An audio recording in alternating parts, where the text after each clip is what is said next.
এক বিবাহিতা নারী যতই পূজাপাঠ করুন, যতই ব্রত পালন করুন, যতই ভজন কীর্তন করুন, কিন্তু ততক্ষণ আপনি ধর্মনিষ্ঠ হতে পারবেন না যতক্ষণ না আপনি স্বামীর এই 3 ধর্ম পালন করবেন।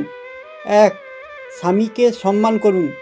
কখনো কোথাও অন্যের সামনে স্বামীকে নিচু দেখাবেন না, কারণ স্বামীর মান সম্মান যে কোনো বিবাহিতা নারীর সবথেকে মূল্যবান অলংকার।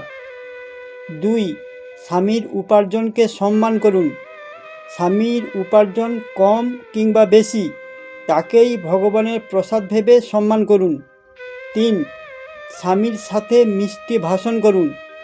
কারণে অকারণে সবসময় কটু কথা কিংবা ঝগড়া করবেন না, কারণ ঘরের কিংবা স্বামীর মানসিক শান্তি কেবল স্ত্রীর মিষ্টি ভাষণে সম্ভব, উচ্চস্বরে চিৎকারে নয়।